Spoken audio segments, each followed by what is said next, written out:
Cheers, guys. I'm your host, Epix. This is episode 5 of the VR show. Guys, the hype train is completely out of control. So originally, I'm talking about Nvidia, this new lineup of cards. We're going to get into that. I'd filmed this Wednesday, Thursday, brought the files with me to Toronto because we were bringing our daughter to her first year of residence, university there. And I'd missed some files, but that to me was a good thing because really I wouldn't have been able to kind of give it due diligence and give it the treatment. Plus with all this hype, yeah, it just needed to be taken apart a little bit more systematically. So guys, sit back, grab your bevy of choice. Today's VR chat segment is going to go right into the rant talking about these cards. We're also going to look at some video games, Population One, A Fisherman's Tale, some other titles as well. Of course, we're going to start things off, though, with all the current events in and around virtual reality this week with VR Roundup. So let's get started. First up, tethered virtual reality. Currently feels like the phone equivalent of 2 cups and a string. You know, the old telephone game. In fact, there's times where it feels more like 2 ladies. Well, let's not go there. But guys, eventually, most options for virtual reality will be wireless. Take, for example, the official HTC Wireless adapter finally announced with an actual real release date. So pre-orders, $300 US. That's going to start September 5th. Release date for shipments starting September 24th. Now, of course, this technology built on Intel's 60 gigahertz WiGig tech that utilizes DisplayLink's XR codec, which is designed specifically for low latency video transmission. You can see the adapter in this picture sitting on the top of the back of the head. There's also a battery pack that gets connected and rests near the waist, and a transmitter which ideally is placed higher up as you need to maintain direct line of sight between the transmitter and the receiver. Now, I have read some accounts the last few days of the device not working on laptop VR configs, but I will confirm this and let you guys know ASAP. Within the last few episodes, I've also touched on all 3 of what I'm calling the big 3, the ultra-wide field of view virtual reality headsets. Now, thankfully, ultra-wide doesn't mean having to deal with this. No, I'm talking about the Pimax 8K VRgineers X-Tall and the StarVR One unit. Each of these has a slightly different use case focus. X-Tall, for example, according to VRgineers, designed to deliver maximum visual clarity for enterprise use. Pimax, on the other hand, of the bunch, they are aiming at consumers rather than enterprise with a focus on field of view and resolution that tops the consumer Vive and Rift units in terms of that resolution and field of view. Then we have the StarVR One, which is aiming for a mix of commercial and enterprise, but leaning slightly more towards commercial VR arcade-style applications, but not quite getting into battle with existing consumer headsets. We've talked about the pricing for all 3 of these units, and especially with the Pimax almost at that point where these will start trickling into consumer hands. The non-disclosure agreement, my understanding, based on some discussions with Survivor, that ends in early September, so we should start getting some real good first-hand accounts. We're going to touch on one of those in this video, but some more in-depth ones to be expected moving forward.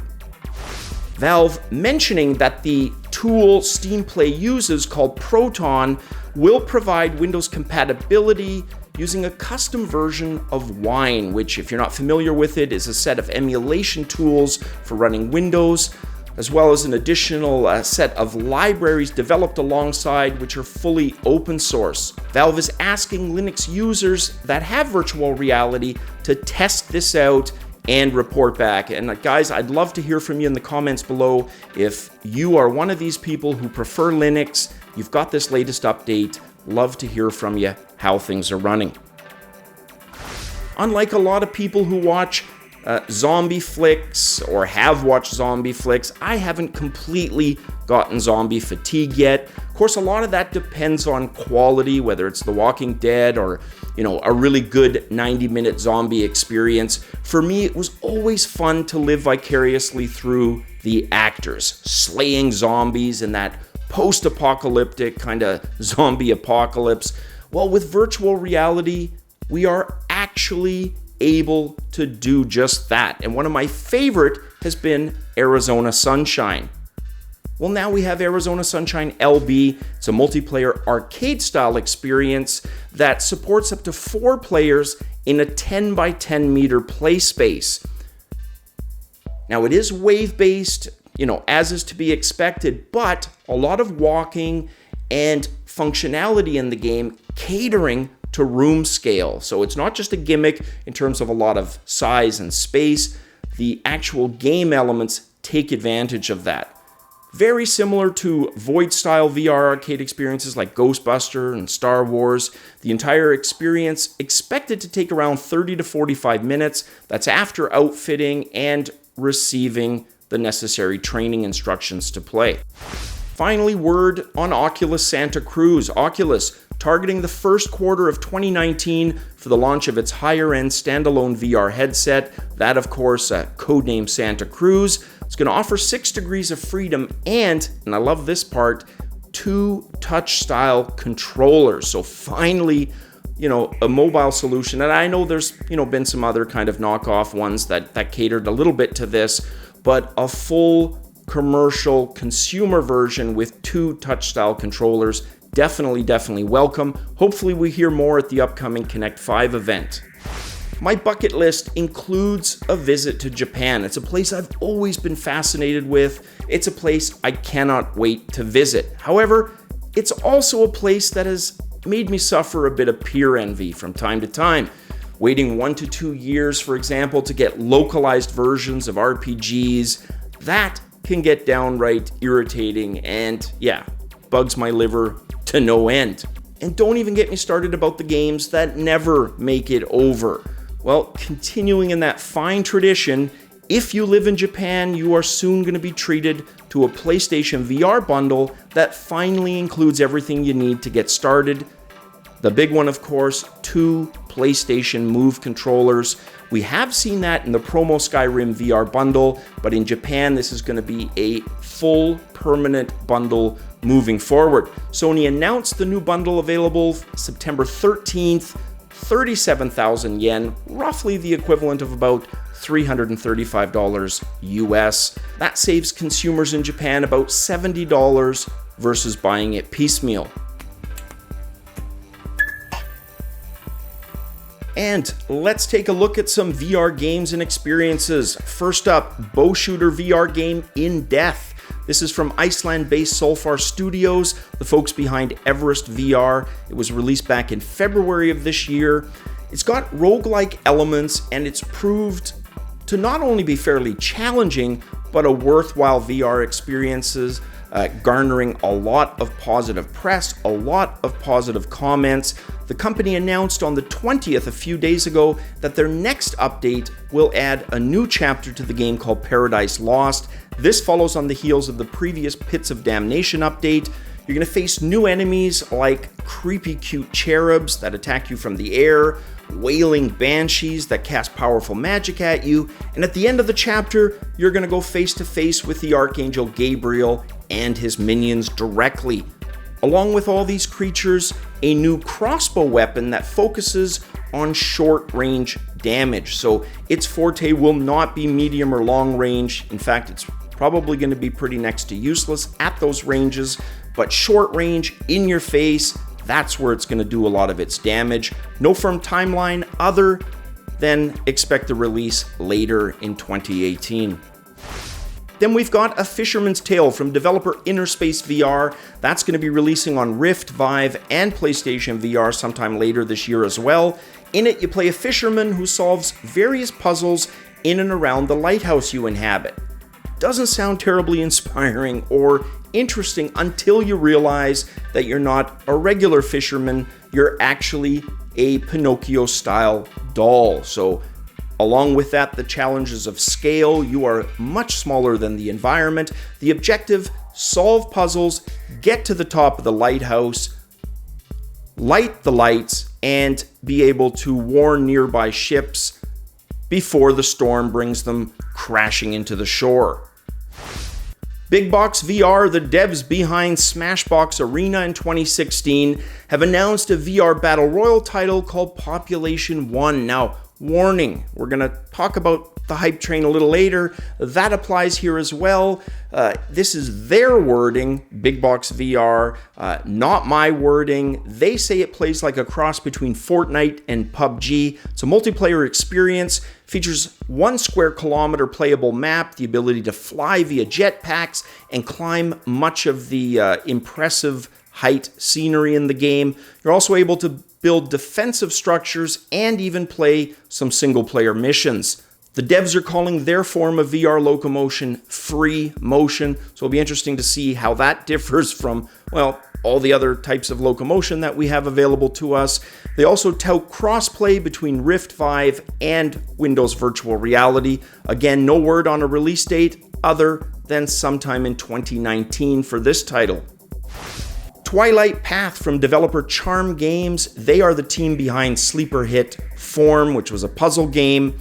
We know based on the trailer and what little the devs have leaked to us that this is also going to be a puzzle game taking place in a very mysterious environment. Form only lasted about an hour, but the devs say that this game is going to provide quite a bit more value in terms of length of gameplay. One of my favorite VR puzzlers for me has been the Talos principle. Not only was it fantastic in terms of challenging puzzles, but if you want to talk length of gameplay, this one absolutely delivered. That's Talos principle. Highly recommend if you like puzzle games in VR. It's not something that's over quickly. Definitely rewarding and a decent amount of time to finish. No word on the price or exact release date for Twilight Path. The devs previously stated that it should be out sometime this summer for both Steam and Oculus. So based on the calendar, that gives them probably another 3 to 4 weeks before we can see it released. Well guys, here we are, the VR chat segment. I want to start things off with the StarVR One. So at the outset of the episode, I talked about the big 3 FOV headsets, StarVR One, XTAL, and of course the Pimax 8K. Pimax 8K is a headset that I've got my sights on. I want to get it. I'm excited about it. But I realize, there are some negatives, as with any other headset.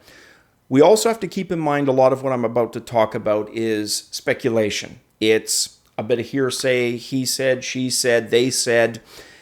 We don't have these cards publicly available outside of non-disclosure agreements to do crazy testing on. So it's reliant on third-party, third-person accounts. So just a little caveat to throw out there to start with.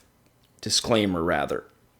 Now, with the StarVR One, we've got some pretty optimistic news, but again, it's based on secondhand accounts. Ben Lan, editor over at RoadtoVR, had an opportunity to do some hands-on testing. And why this is important is he took a look at the wider field of view. And I mentioned Pimax 8K still under an NDA, but I have spoken to a few individuals who shall remain nameless who have indicated that there is some edge distortion, but at the end of the day, the increased field of view still trumps those issues. So in other words, they'd still rather have the better field of view, even with some negatives and limitations attached, than not have it at all and go back to 110 degree field of view. So what's interesting about Ben Lan's account of the StarVR One is StarVR seems to have addressed the edge distortion issue with their field of view. So Ben noted specifically that there was no edge distortion and the extreme of his peripheral vision to either side exhibited no anomalies visually, lens-wise, etc. It was crisp and clear and very, very immersive. Now, he had some other feedback. He talked about the lack of headphones, which of course StarVR has addressed. They're aware of that. They're working on a solution, not in time for launch, probably, aftermarket peripheral that you can purchase, but really no different than the PlayStation VR, for example, where you've got to supply your own headphones or earbuds. So good news coming out of StarVR with regards to the field of view.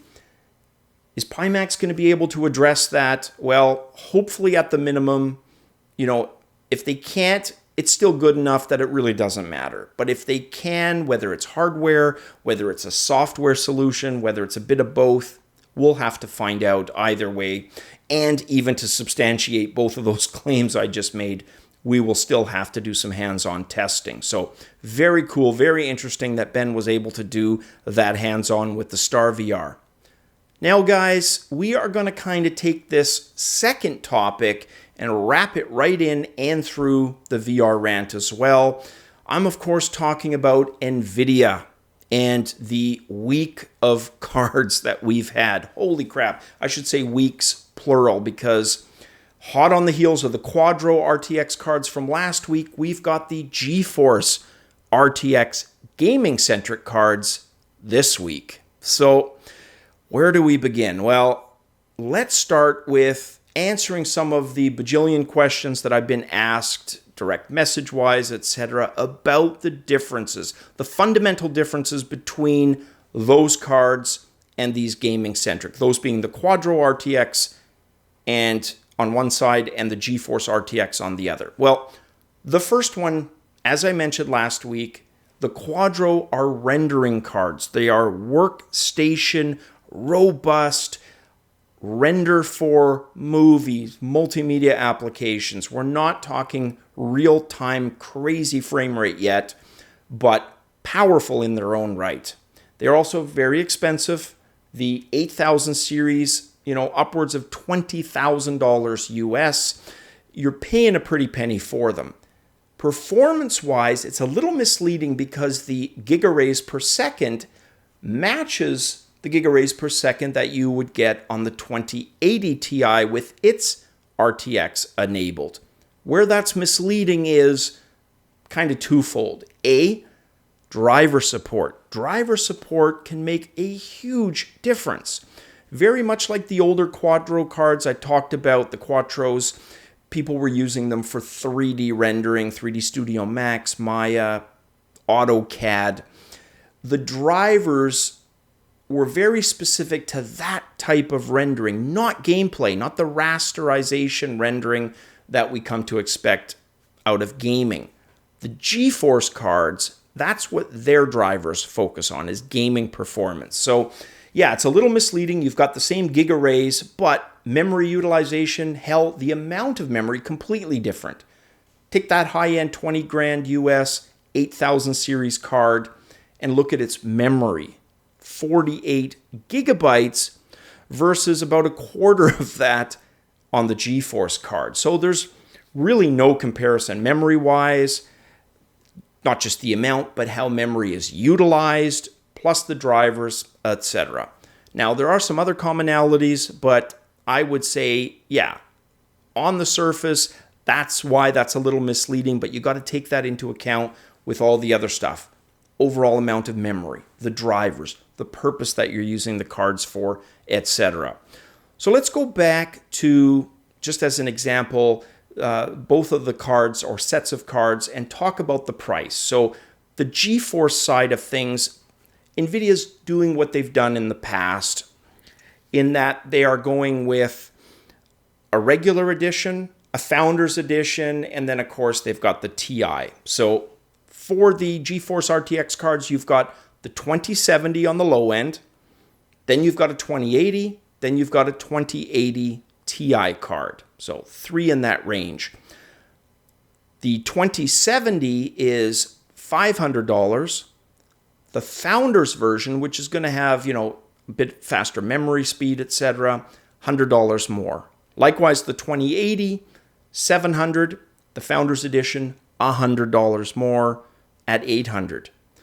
Where it gets a little wonky is the 2080 Ti. So here's $1,000 US video card, but the founder edition of that isn't just $100 more at $1,100. It'll cost you $200 US more, so $1,200 US for that card. So that's kind of the pricing and the overall difference. Now, guys, let's dive in a little bit more into the specs and talk about these cards and hopefully answer some other questions you might have. So I mentioned one of the differences is memory. And again, you're doing a range. The Quadro RTX, the 5000, the low end, was a 16 gigabyte card.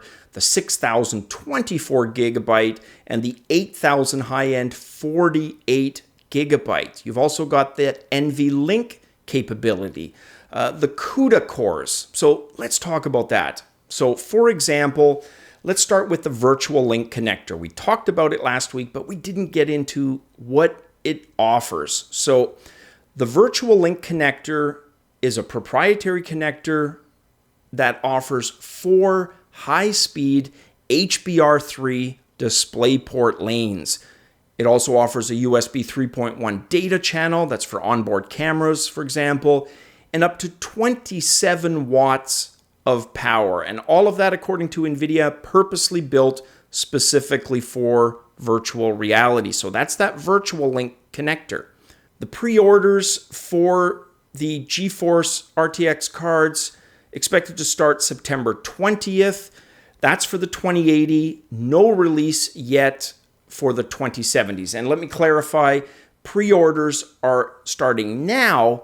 It's the shipping that's expected to start September 20th for the 2080 and the 2080 Ti. So I also want to take a quick look, the Battlefield 5 demo. Now, you know, a little bit somber for me. I've had generations of family born in and around Rotterdam, and this was a city that, unlike Amsterdam, say, was bombed into oblivion. And it's one of those weird cities in that it is now completely modern. There's not much old stuff left there. In fact, there was only a portion of a few buildings left. The rest completely bombed off the map. So in this demo in Battlefield 5, we see pre-bombing Rotterdam. And there's a part here, you're going to see a tank on the left-hand side, the vehicle on the right, and an explosion with RTX enabled. So check that lighting out. Then the same thing with RTX disabled. Then there's a shot with a rendered rifle, and you can see the reflection on the wood grain. And then probably, in my opinion, the most impressive of this demo is this V2 rocket landing in the square ahead of you. When that thing hits with RTX enabled, all the windows in the street, all the puddles, essentially everything we've seen a reflection in already, you know, by a huge factor, impressive as this V2 explodes. 20 to 40% performance increase until we hear otherwise. That's a pretty good rule. You can basically use that, like I was talking about, early adopters that don't care about throwing out the money for that amount of performance, they're going to do it. But if you want best bang for the buck, hold on, wait, don't buy these cards. Either get the entry-level ones that they will no doubt release or skip an entire generation. But if you want bang for the buck, sadly, you're not going to get it right off the bat, depending, of course, and that's the big caveat, on what you have existing. If, like me, it's a 1080 or a 1080 Ti, probably not a huge benefit again, unless you want to be the fastest on the block. Then, of course, throw the money on the table, grab the card. All right, guys, let me know if you still have any outstanding questions there. Hopefully I've summed that up and you have an idea what to do. If you've got money burning a hole in your pocket, you want to be that fastest kid on the block, go nuts, spend it. If bang for the buck is your thing, hold on a little bit longer. Either wait for those other cards or skip an entire generation. If you've got, say, a 970, yeah, there's still some benefit here. Even if you can get, but of course, Nvidia, does that cranking the prices on the older gen, which kind of sucks because it'd be nice if they had availability there and just dropped the price to a fair level. People who had a 970, for example, or maybe you've got an AMD, you want to go cross-platform, you'd actually have a tempting purchase. So we'll see. That's still a possibility that Nvidia does that, but we'll have to wait and see. All right, guys, that brings us to the end of this episode. If you like this video, please hit that like button. Subscribe if you haven't already for more videos like this, or like what we've got coming up this week, gameplay videos. It's been months, guys, since I've done them. Can't wait. Super stoked about that. And, of course, the virtual reality arcade stuff. The build, my Amazon stuff has already arrived. I've got the retractable, hook, the sealing adhesive hook, etc. So I'm going to do that build, and I'm going to hit the road, visit some VR arcades again here, and start doing that VR kind of reality series. Guys, have a fantastic week. Again, apologies, but Father Duty kind of trumped the channel for the last few days, but I'm back. Guys, have a fantastic week. As always, cheers.